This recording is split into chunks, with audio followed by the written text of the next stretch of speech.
Welcome to the Deep Dive. Today, we're really jumping into the deep end with the history of Spain. It's like a long and honestly fascinating story. It really is. We've pulled together quite a lot of material looking at Spain from, well, pretty much every angle. Right. And our mission today, yours and mine, is to kind of cut through all that complexity. We want to pull out the really key moments, the surprising insights about Spain's development and, its impact on the world. Exactly. Think of it as a shortcut to understanding. We're going from way back in prehistoric times right up to the present day. So if you're curious about what makes Spain tick, its history, its influence, without getting bogged down in endless details, you're definitely in the right place. Yeah, we'll aim for those aha moments, the surprising facts, but keep it moving and engaging, not just a dry history lesson. Okay, let's dive in then. Prehistoric Spain, I mean, the amount of stuff they've found is incredible, right? Oh, absolutely. It's exceptionally rich. You think about those Paleolithic cave paintings, Altamira, those bison. Yeah. They're just breathtaking. Yeah. Gives you a real glimpse into their world, doesn't it? What they saw, maybe what they believed. Precisely. And then, you see that big shift in the Neolithic period. Farming starts, and suddenly they're building these massive stone structures, megaliths. Right, like dolmens and menhirs. Yeah. It suggests society was changing, getting more organized, maybe. Yeah, definitely a different way of living and interacting with the land. And then comes the Bronze Age.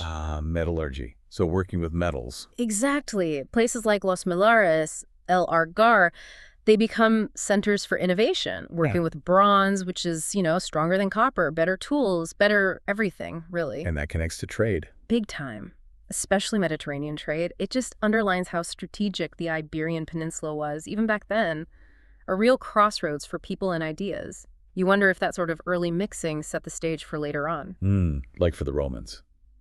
Because their arrival was a massive game changer, unifying the peninsula as Hispania. A huge one. Yeah, the Roman conquest. That took a couple of centuries, 3rd to 1st BCE roughly. But it brought this political unity that just wasn't there before. And Romanization, that process sounds like it went deep. It really did. Latin obviously becoming the common language, the root of Spanish, but also Christianity starting to spread, which becomes, well, incredibly important later. Plus the cities they built, Tarraco, Emerita, Augusta, and the roads. They were amazing engineers. Incredible infrastructure. Those roads weren't just for moving legions. They were arteries for trade, for administration, for spreading Roman culture. But it wasn't like the whole peninsula became instantly Roman overnight. No, definitely not. It was uneven. Some areas held on to their older ways much more strongly, but still, the fundamental Roman layer, that foundation, it stuck, even after Rome itself fell apart. Okay, so after the Romans, we get the Visigoths. Kind of a bridge period. Yeah, a really crucial bridge, actually. They set up their kingdom capital in Toledo and started pulling together some of these territories. And they left their mark on the language, too. They did. Some Spanish words, like guerra for war, come from Visigothic. And importantly, they really cemented Catholicism as the official religion. That's a thread that just runs right through Spanish history. Interesting. And architecturally, I read about the horseshoe arch, maybe having Visigothic roots. That's a fascinating point of discussion among historians, the origins and transmission of that arch form. But yeah, the Visigoths, they're sometimes a bit overlooked in, standard school history. Seems like it. But they were laying groundwork for Spanish culture, law, even unifying the territory to some extent. History's always building on what came before, right? Absolutely. And then 711 AD, Like a huge moment, the arrival of Islamic forces. Al-Andalus. A total game changer. A seismic shift, really. Tariq ibn Ziyad leads the conquest. The Visigothic kingdom collapses pretty quickly. And the situation before, was it unstable? Sources suggest, yeah, there was quite a bit of internal conflict under the later Visigoths. Contrast that with early Islamic rule, which often gets described, relatively speaking, as bringing more stability, even tolerance, religious freedom for Christians and Jews living there, the people of the book. That's a really important contrast. And this period becomes known as the Golden Age of Al-Andalus. Oh, definitely. It was an extraordinary time for culture, for intellectual life, just incredible advancements. In what sorts of areas? Science, mathematics, astronomy, medicine, philosophy. Al-Andalus became this major center of learning. They preserved so much classical Greek and Roman knowledge, translating texts into Arabic, then later into Latin, work that hugely influenced the European Renaissance down the line. Wow. And things like the Great Mosque of Cordoba, the libraries. Yeah. Physical signs of that flourishing. Exactly. It speaks volumes about the level of sophistication and the intellectual vibrancy of that period, a remarkable era of exchange. So after centuries of Al-Andalus, we see the Christian kingdoms in the north start to push back. Yeah. The Reconquista. Right. And this wasn't like one single campaign. It was a long, slow, often interrupted process over centuries. Starting quite early. Yeah, you see stirrings even in the 11th century. Little things like the county of Barcelona granting land near the frontier, small steps in reclaiming territory. Then figures like Raimundo, Ermengol later on start making bigger gains, pushing south, even taking back major cities like Cordoba eventually. And it wasn't just about fighting, was it? It changed society too. Profoundly. As the Christian kingdoms expanded, there was this growing pressure towards, well, religious uniformity. Non-Christian communities, Jews and Muslims, became increasingly marginalized. The idea of a unified Christian Spain really started to take shape. Was there a key turning point militarily? The Battle of Las Navas de Tolosa in 1212 is often cited, a major victory for the Christian kingdoms against the Almohad rulers of Al-Andalus. It really shifted the balance of power. And then, much later, you get these really dramatic events. The expulsion of the Jews in 1492. Yes, and later the Moriscos, those descended from converted Muslims. These were huge demographic and cultural shifts, very traumatic events that reshaped Spain. So the Reconquista ends up being this massive force, not just military, but deeply religious and social, laying the groundwork for, well, for unified Spain. Precisely. It really forged a particular kind of Spanish identity deeply tied to Catholicism. Which leads us pretty directly to the Catholic monarchs. Isabella of Castile and Ferdinand II of Aragon. Their marriage was key, right? Absolutely pivotal. 1469. It wasn't a full unification. Immediately, Castile and Aragon kept their own laws and institutions for a while, but their personal union was the crucial step towards a single Spanish state. And their reign sees the very end of the Reconquista. Yes, with the fall of Granada, the last Muslim kingdom on the peninsula, in 1492, a landmark year. A landmark year for another reason, too, Columbus. Exactly. That same year, they funded Columbus's voyage, a decision that just changed the world map, leading to the whole European encounter with the Americas and eventually vast wealth flowing into Spain. So they were consolidating power at home. Right. Things like the Spanish Inquisition were part of that, enforcing religious uniformity and royal authority. And looking outwards, expanding globally. A real dual focus. Definitely. They really set Spain on a new course, both internally and on the world stage. And that launches Spain into the age of exploration as a major, maybe the major, power. For a time, yes. Driven by ambition, religious zeal, but also, crucially, by new technology. Like better ships and navigation tools. Exactly. Things like the mariner's compass, the astrolabe were improving.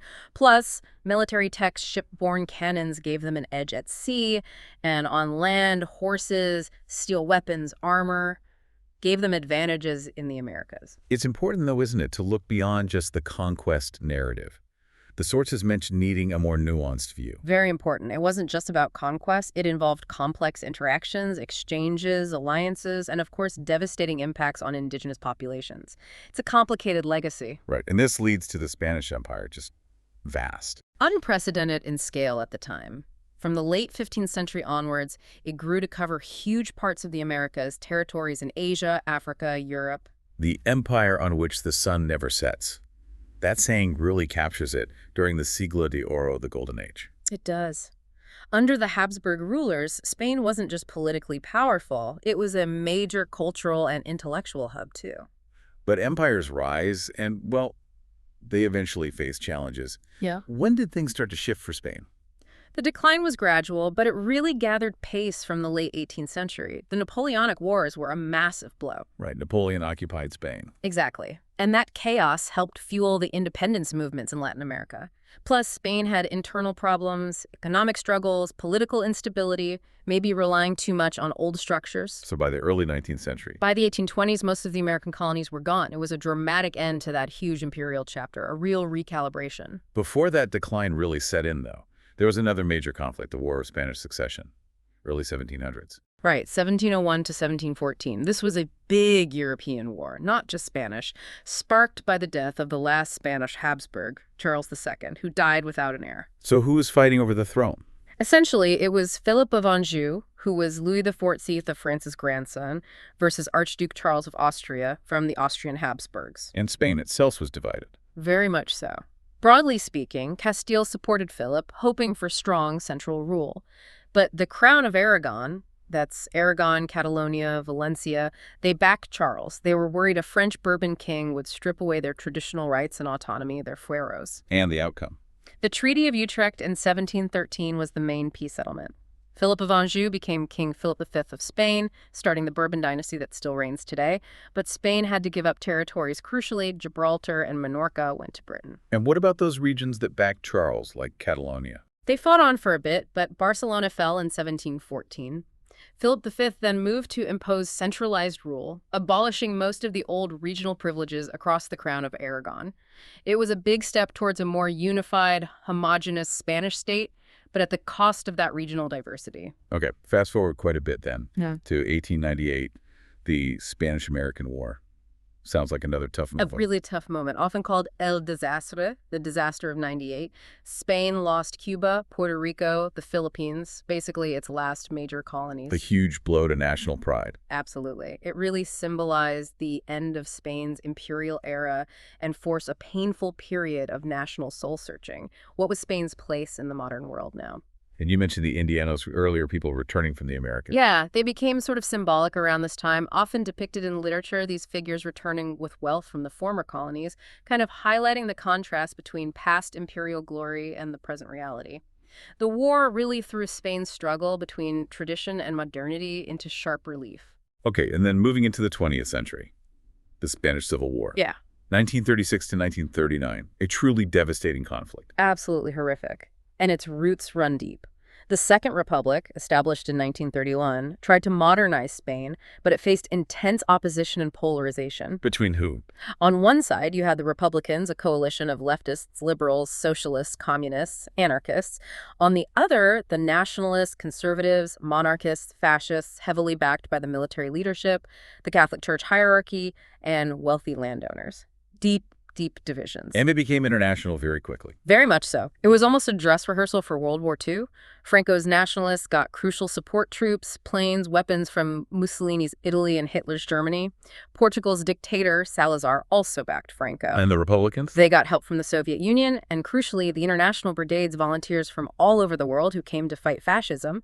But Western democracies like Britain and France pursued a policy of non-intervention, which ultimately hurt the Republic. So it was this intense ideological battleground. Exactly. The clash between democracy and fascism, secularism and religious conservatism, reform and reaction. Franco's victory in 1939 led straight into, well, nearly 4 decades of dictatorship. Franco's regime, 1939 to 1975.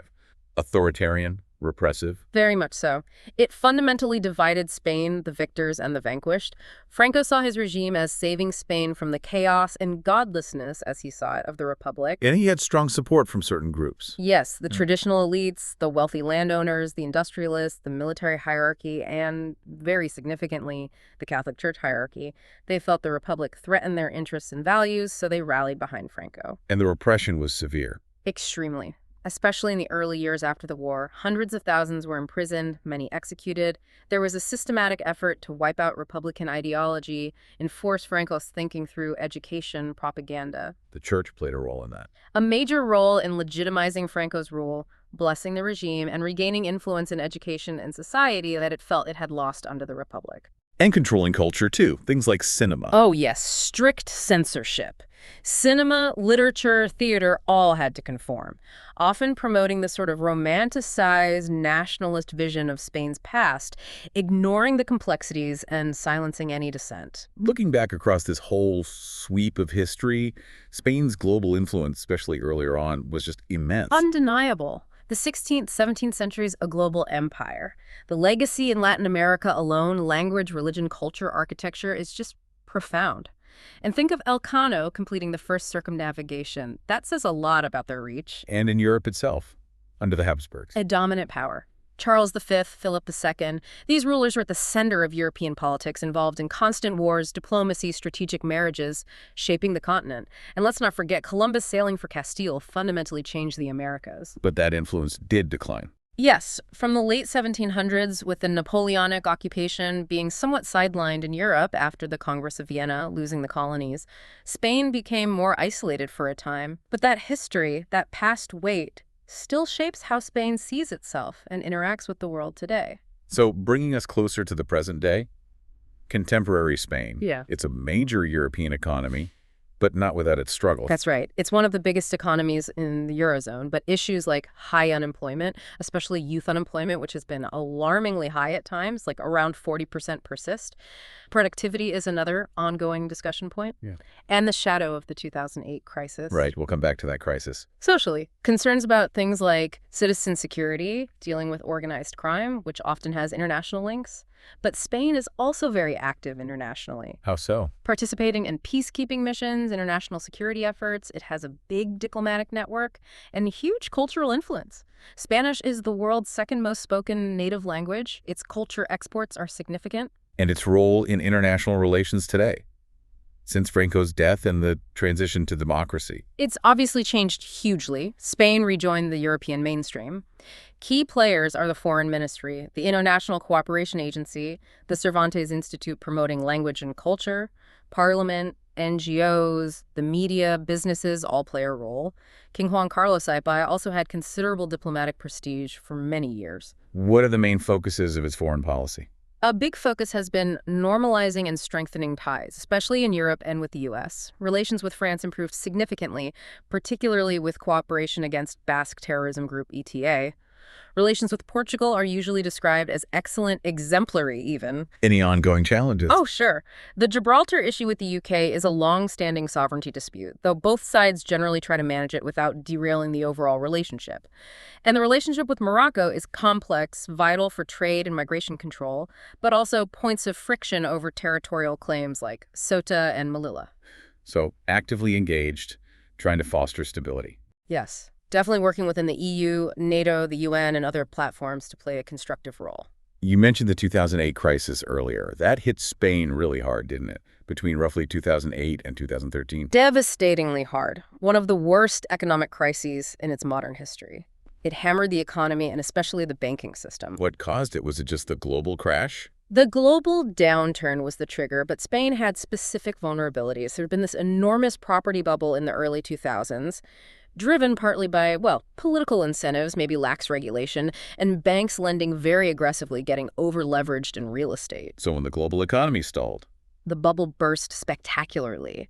Default soared, banks were saddled with bad loans, major financial instability. Several banks had to be rescued or merged. And the recovery. Long and painful. It involved tough austerity measures, fiscal adjustments, a major overhaul of the banking sector with stricter regulations, and working with EU partners to regain confidence. It left deep scars, though, economically and politically. Yeah, you can imagine. Finally, let's touch on Spain's cultural heritage. It's just so incredibly rich. It really is a tapestry, isn't it? Woven from so many different threads. Iberians, Celts, Phoenicians, Greeks, Romans, Visigoths, the Moors, the different Christian kingdoms, each left their mark. You see it everywhere. Roman ruins, aqueducts, then the stunning Islamic architecture like the Alhambra in Granada or the Mezquita in Cordoba. Absolutely breathtaking examples. And while later periods, like during the Reconquista and after, aimed for that unified Christian kingdom, trying to centralize power and impose religious and linguistic standards. Those strong regional identities persisted. Definitely. Think of Catalonia, the Basque country, Galicia, with their own languages, distinct traditions, their own histories. That tension between centralism and regionalism is another recurring theme in Spanish history. And Spain's contribution to arts and culture globally, just immense. Oh, unquestionably. Cervantes and Don Quixote arguably the first modern novel. Painters like Velázquez, Goya, Picasso, Dalí, architects like Gaudí. His Sagrada Familia is just iconic. This cultural output is a massive part of Spain's identity and its image abroad today. So wrapping this up, Spain's story is this incredible arc. From scattered tribes to a global superpower, then navigating decline, terrible conflict like the Civil War, dictatorship, and finally emerging as a modern democratic European nation. Yeah, and you see these threads running through it all. The constant cultural mixing, the powerful influence of religion, that push and pull between unity and regional distinctiveness. Hopefully, listening to this, you feel you've got a clearer picture now, a handle on that complex journey and its lasting impact. It's a history that continues to resonate both within Spain and far beyond its borders. Which really leaves you with the thought, doesn't it? Considering everything Spain's been through, the heights, the depths, the transformations, how does that deep history continue to shape its path today in our complex, interconnected world? What lessons might Spain's past hold, both for itself and maybe for others, looking at its experiences of empire, conflict, and recovery? That's definitely something to ponder. And if any part of this sparked your interest, There's so much more to explore, whether it's those ancient cave paintings, the dazzling complexity of Al-Andalus, the trauma and legacy of the Civil War, or Spain's modern challenges and triumphs. Dive deeper. There's always another layer to uncover.